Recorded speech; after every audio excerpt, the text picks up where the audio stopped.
Hello everybody, welcome back. Finally got the bumper done. It fits. As you can see in that little picture right there, I had to cut it in the middle on like both sides to bring it in because it was more than 3/4 of an inch too wide. And I've already said before about how I had to fix the sides of the bumper because they were angled out like 30 degrees and one side was warped and it was one side was higher than the other side. It was just all sorts of messed up. I also filled in that little crevice, as you can see, that goes around the whole entire bumper because the body lines, it just wasn't matching up with the body lines since the bumper was so bad.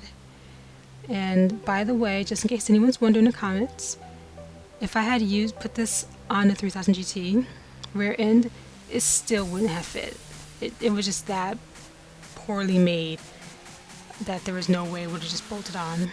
It just needed that much work. So I pretty much just made my own bumper. And cool. I learned a lot in the process. On here I just had to fill in a bunch of little holes that were in it here and there, and I also had to make, you see right there, I had to make that wider so it could actually bolt onto the car because the original little flat pieces were too narrow, and so I had to make them wider enough for the bolt hole to fit through. Yep, and that's just patchwork. And you can see, oh, look how beautiful that line is. It's so nice and straight. Oh, it looks so nice. I'm so happy with how that came out. So happy. And here goes some stock. I decided to reinforce this bumper since I had to cut so much of it away to make room for the aftermarket exhaust that I have on here on the bottom. I made a couple little brackets, and yeah, at the end of this video I actually show how the bracket fits onto the bumper and how it works. And then when it's finally painted, I'll shoot a video underneath the car so you can see what it looks like better.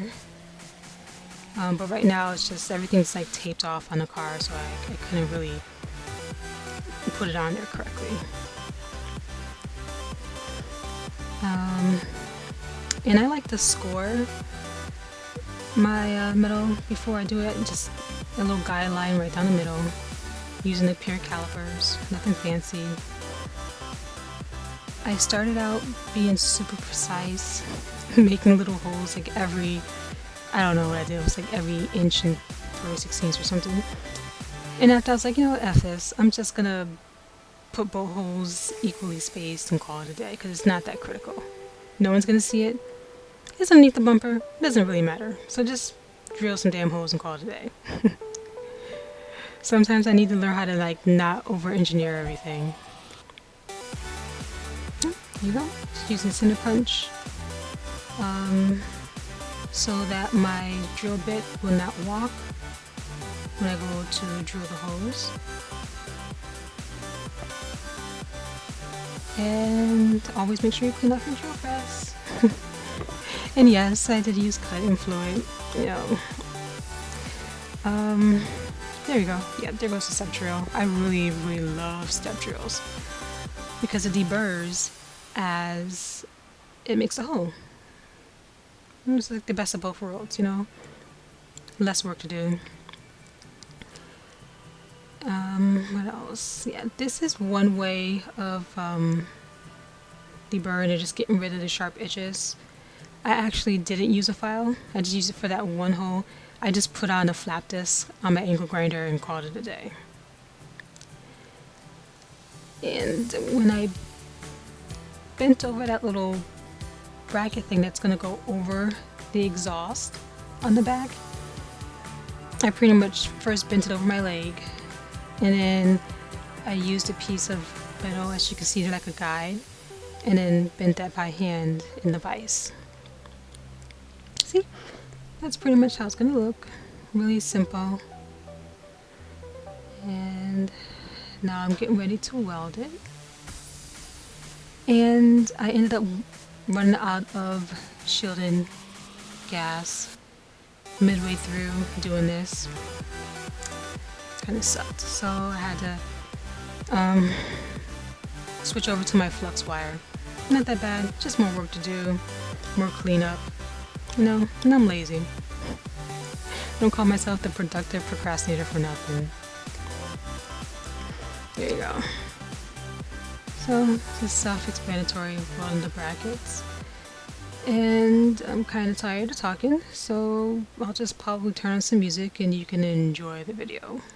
And I'll come back later. Alright, ciao.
Goes. All nice and done, looking really pretty. And I did, by the way, paint the inside of the bumper, so the inside of the bumper is all black, with some like really thick, what is it? Kind of like undercoating paint inside the bumper. I just didn't take a picture of it because I kind of broke my phone. So it works when it wants to work. But I did notice right over there where my hand was at that there's a little low spot. And I don't know if I'm going to take care. I probably wouldn't have taken care of that because it's probably going to get on my nerves. Because I know it's there even though it doesn't really matter. But yeah, this is pretty much it. It's done. Now I need to start fixing the rust. Repair that's around the rear hatch, the lip of the rear hatch. I've already actually started doing that. And that video will be up, who knows, maybe 3 weeks from now or so. So anyway, thank you everybody for stopping by, and just keep your eyeballs open for my next video. It's coming along nicely. Thank you for watching, and I hope you all have a wonderful day. Get out there and build something. Ciao.